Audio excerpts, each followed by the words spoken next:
You nervous? Yeah. Why? This is where the rubber hits the road. You know, I feel quite vulnerable. Yeah. Just, you have no idea what's going to happen. Really no idea. And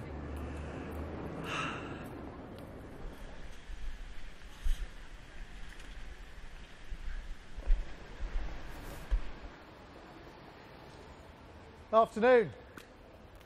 My name's Richard and I'm standing as an independent candidate at the general election in May. And inequality is getting wider. Hey. Even with the support of a major political party, running in a general election is tough. Doing it independently is something that very few have succeeded in. Less than half a dozen independents have been elected since 1950. But despite this, every general election sees hundreds try to win a seat on their own. I was absolutely convinced I was going to win.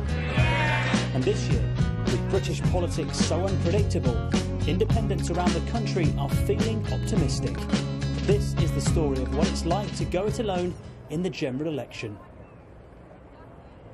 Just behind us is where I was sat having a coffee one day, and I just looked out over there and just knew that this place had a significant place in my future. And I didn't know what that meant at the time. No idea. And it wasn't until about 18 months ago that I just knew that I had to stand at this election as an independent. I'll do. I'll be fine. Chartered tax advisor Richard Lupson Darnell from Cheltenham is one of about 25 independent candidates who've so far declared their intentions to stand. He has no political history, but dreams of being an MP and thinks that this election is his best chance. I just feel that there is more possibility of this happening right now than there has ever been for doing what I'm doing, you know, outside of a party system. History has not been kind to independents, despite some candidates going to extreme lengths.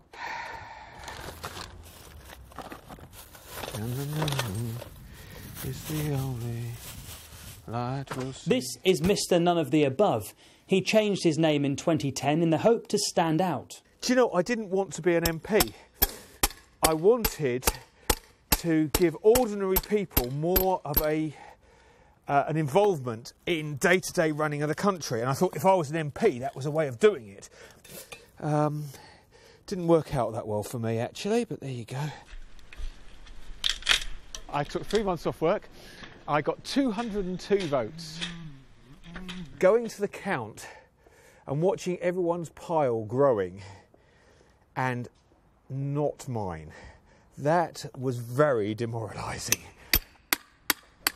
What would be your advice to someone who's standing as an independent this year? Don't expect to win. Don't even try to win, of course. But did you think you might have won? Did you actually think at any stage? I was absolutely convinced I was going to win. I'd knocked on thousands of doors. I'd given out thousands of leaflets myself personally to people. I thought they were all going to vote for me. Didn't happen. First things first, a cup of tea. Cup of tea. So how are things going then? How long have we got? How long have we got until? To election day. Yeah. Yeah. Well, because you're involved in this, you start actually realising and counting. So it's 107 days today. Working our way towards that 100 days to go, which is going to be quite pivotal, I think. So let's have a look at your video. Okay. This is a sort of a big moment in your campaign, isn't it? It is. I was thinking about this morning.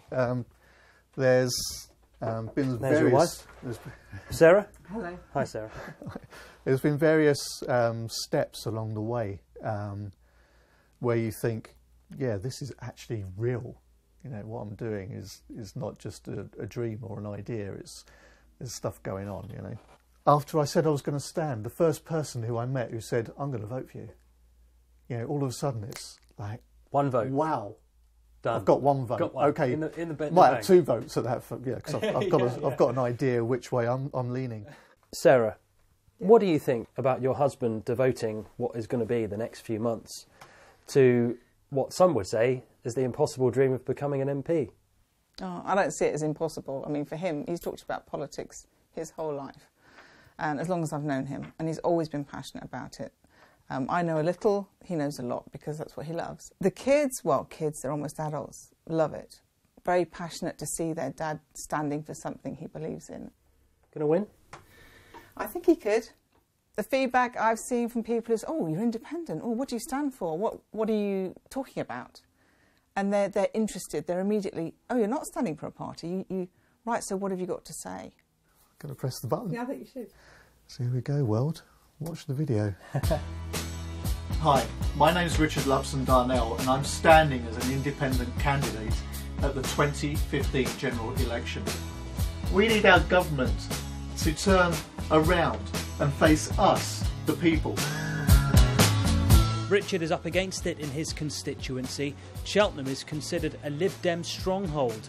The bookies give him unflattering odds. Richard Lupson Darnell, the independent candidate here, we make him 100 to 1. So again, not very much chance. Independents, it's very, very difficult for them to break through in seats like this. The Tories and the Liberal Democrats will be spending a lot of resource here. They'll have lots of campaigners out, spending plenty of money here. And for an independent candidate to break through in a seat like this, very difficult, very rarely happens. But one man who upset the bookies in 2001 was independent Dr. Richard Taylor. 28,000. I really appreciate sharing a coffee with somebody who's been around this loop 3 times, I think. No. I did 2 sessions. 2 sessions, and then yeah. I didn't get back in on the 3rd occasion. But I'd like to have another go and see if I could get back. And because it's a wonderful thing being there with no whip, and being able to vote with the government when they're right and against them when they're obviously wrong. Yes, exactly. You need 3 things to have a chance. You need to have an unpopular sitting MP or ruling government, and that could be the case now. A high-profile, well-known local candidate, and I'm afraid being a doctor helps tremendously. Yes. Richard, with what you've heard today from the other Richard, what do you make of his chances then?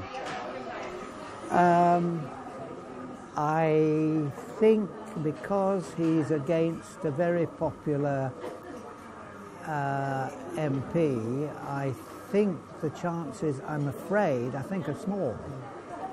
I don't want to put him off because he's got absolutely the right ideas about why he should do it, and it's something he wants to do very badly.